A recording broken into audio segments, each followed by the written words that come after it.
Je finis la correction de l'exercice 19 du TD12.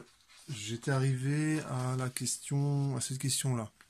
Et je trouve une accélération qui est toute petite, hein, c'est 3, enfin, de l'ordre de 10-5 mètres secondes moins 2.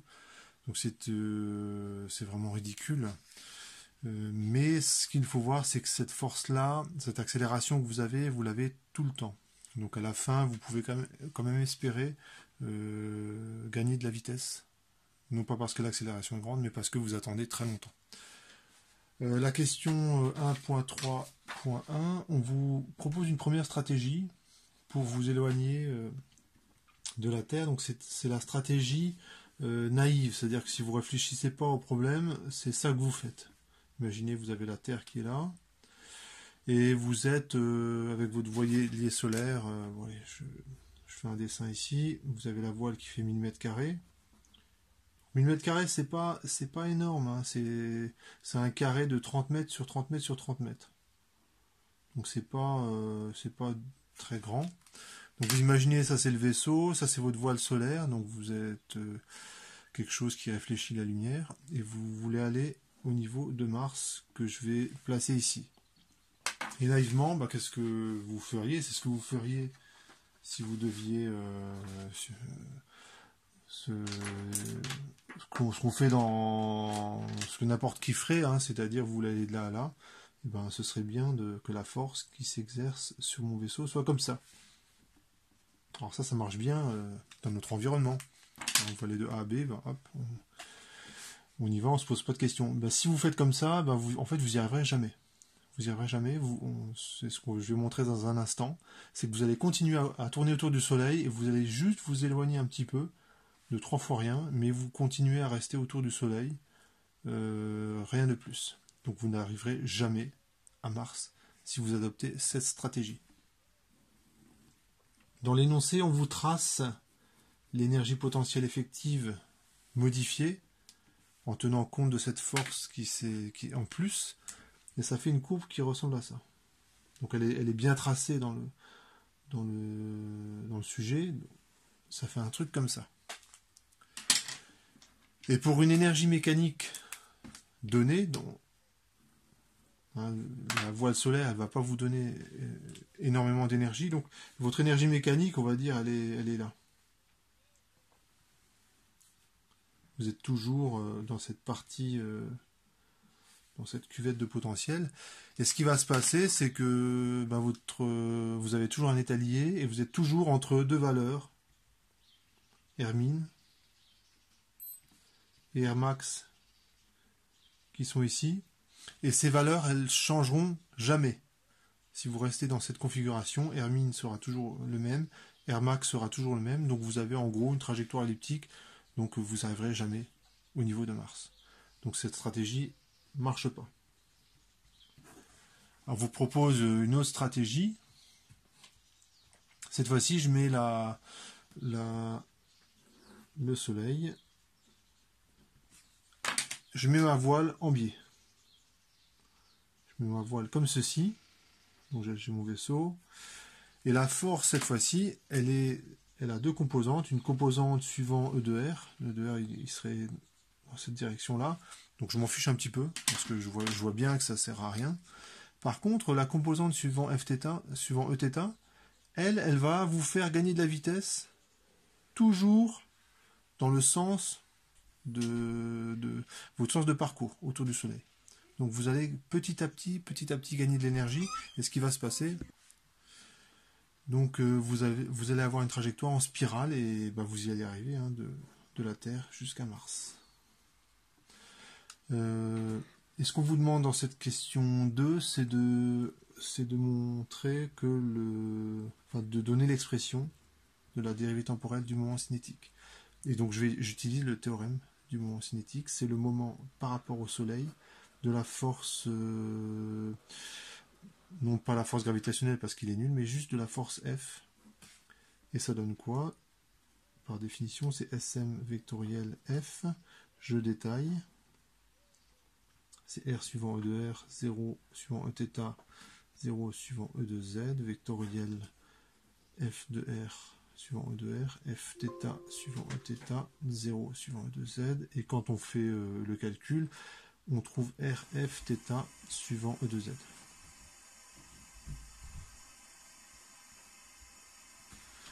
Donc le résultat, il est là. Donc ce qu'on voit sur dans cette équation, c'est que le moment cinétique, il va faire que croître au cours du temps, et donc vous allez comme ça réussir à vous éloigner du Soleil. Question suivante. On vous demande de trouver une équation, on vous donne la forme générale de l'équation, et je vais vous proposer deux résolutions, et il y aura un facteur 4 de différence entre les deux solutions. Donc ça sera à vous de méditer ça. La raison, c'est qu'on fait des approximations, et à force de faire des approximations, on finit par trouver des résultats. Qualitativement, ça sera la même chose, mais qualitativement, pardon, ce sera la même chose, mais il y aura quand même une erreur d'un facteur 4 d'un résultat à l'autre. La première méthode, c'est je prends les équations de la mécanique, le PFD. Donc je l'écris en entier.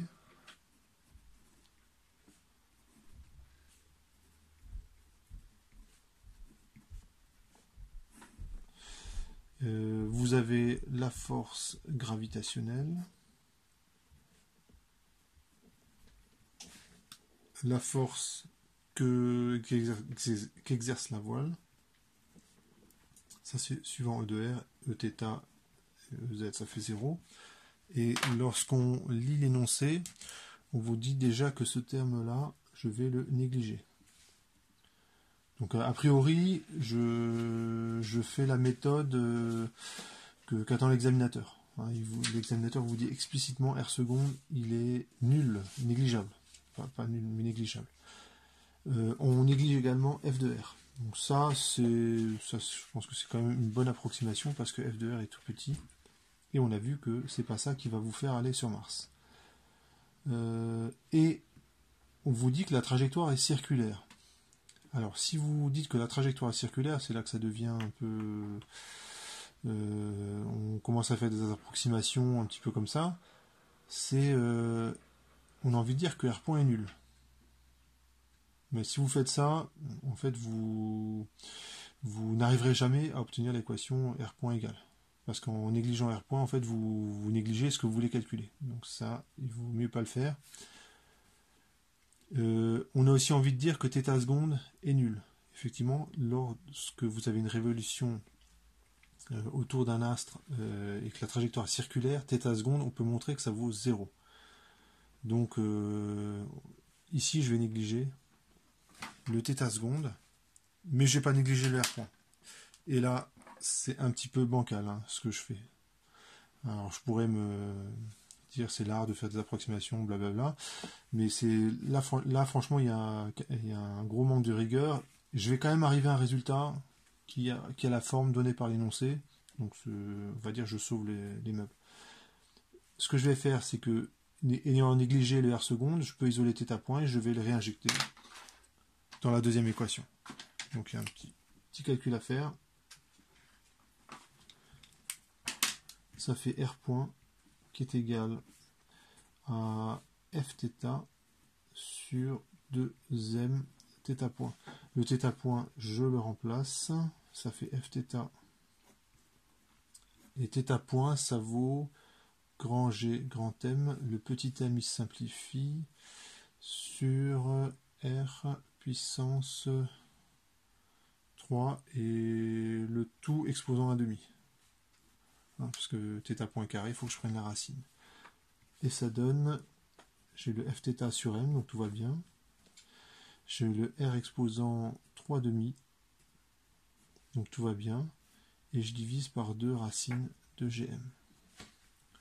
Donc j'ai un résultat qui est cohérent avec l'énoncé. Je vais recommencer. Ça, c'est la première solution que je propose. A priori, c'est bon.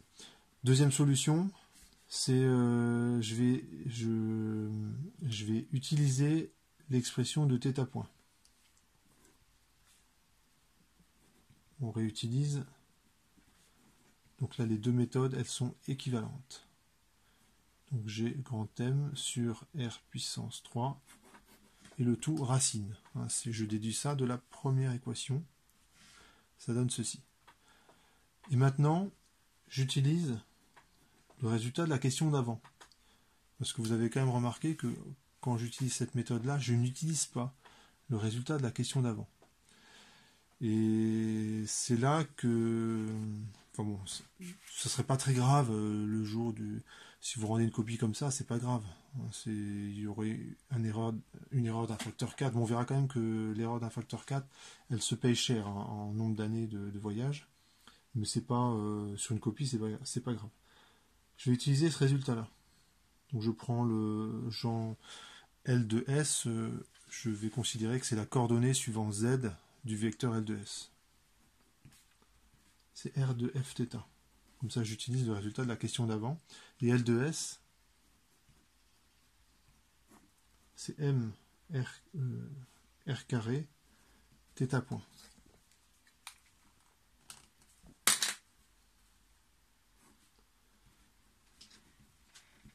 Je prends le θ point, qui est ici, hop, je le réinjecte là-dedans.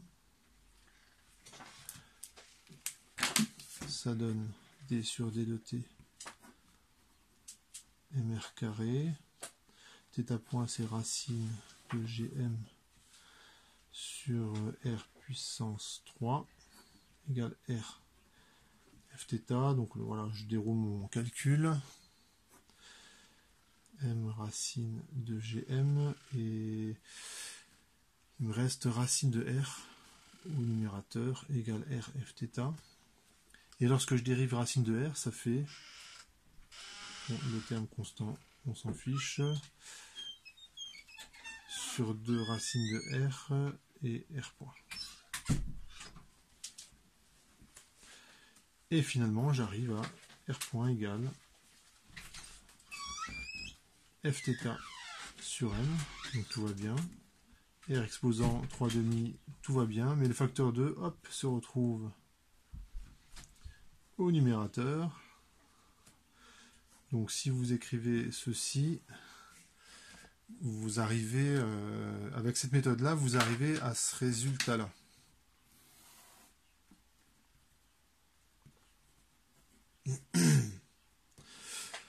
Donc évidemment, pour celui qui va faire le voyage, il va préférer cette solution parce qu'il y a quand même un facteur 4 entre les deux. Hein, ici, vous allez vous éloigner 4 fois plus vite du Soleil. Alors la question c'est, alors c'est quoi la bonne approche? Quelle est la bonne formule?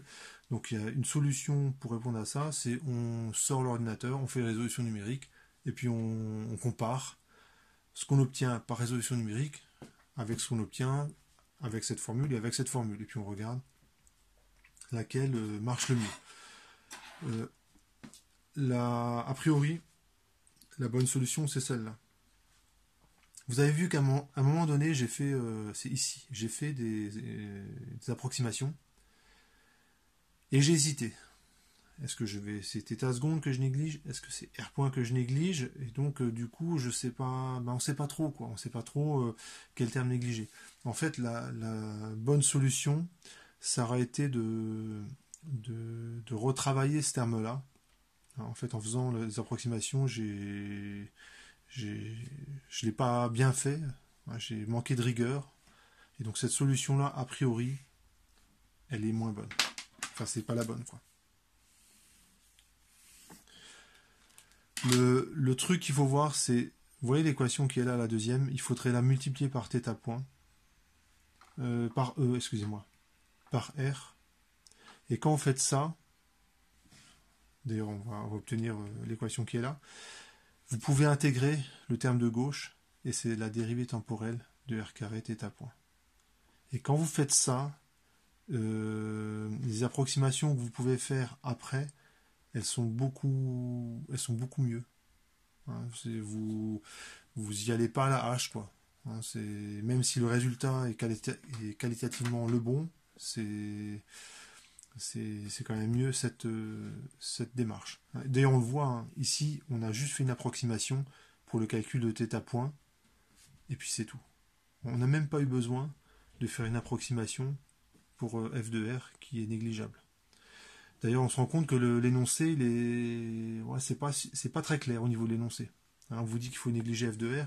En fait, ah bah si, non, excusez-moi, si on l'utilise pour exprimer θ point, on utilise cette approximation, autant pour moi. Voilà, donc je vais continuer le corriger avec cette expression. Donc, question suivante. Alors, donc j'ai R point qui est égal à 2R exposant 3 demi sur racine de Gm Fθ sur M. Et Fθ, il dépend évidemment de la distance du vaisseau au Soleil. Lorsque vous vous éloignez du Soleil, le rayonnement est moins énergétique par unité de surface. Et donc, il faut tenir compte de cette variation. L'énergie par unité de surface, elle varie en 1 sur R carré. Effectivement, alors c'est pas que de l'énergie s'est perdue en cours de route, mais lorsque vous vous éloignez du Soleil, la même énergie qui était répartie sur une surface donnée, elle va se répartir sur une surface qui est plus grande. Quand vous vous éloignez du Soleil, ben la même énergie va se répartir sur une surface plus grande. Donc, l'énergie par unité de surface, ou plutôt la puissance par unité de surface, elle diminue en 1 sur R carré, puisque la surface croît en R carré. Donc f de θ de R, on peut l'écrire comme ceci. Je prends comme référence la force lorsqu'on est au niveau de la Terre, et je fais fois RT sur R au carré. On peut vérifier que quand R vaut RT, ben c'est bon, je trouve la bonne force, et j'ai bien une dépendance en 1 sur R carré. Donc je vais pouvoir remplacer là-dedans, et ça donne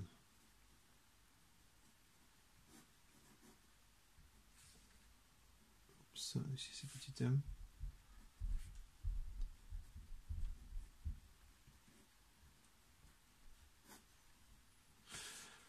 J'ai une simplification, et je vais regrouper tous les termes constants.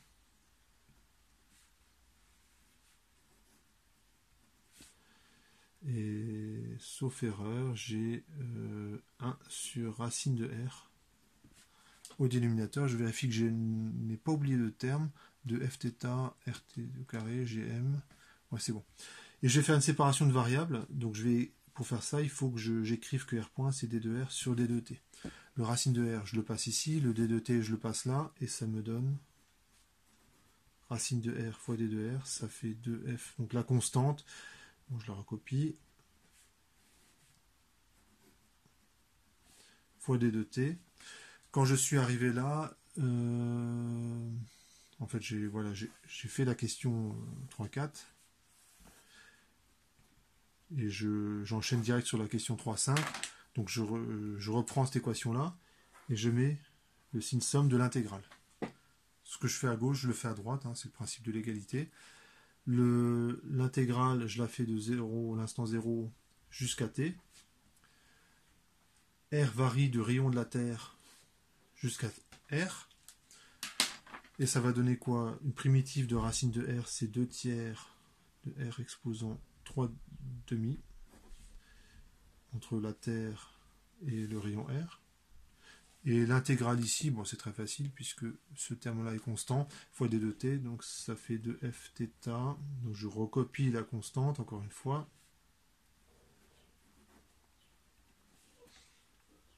Fois t. Je fais l'opérateur crochet, donc j'évalue ça en R, puis moins ce que ça vaut en R de t. Et ça donne, et le 2 tiers, hop, je le passe de l'autre côté, donc ça fait, le 2, ça fait un facteur 3 qui sort. Donc ça fait R exposant 3 demi moins rayon de la Terre exposant 3 demi égale 6. Et je recopie la constante.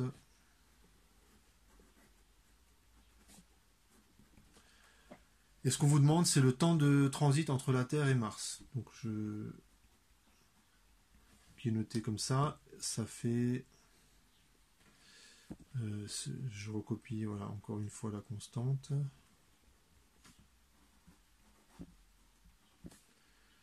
Fois le rayon de Mars, donc je le note comme ça.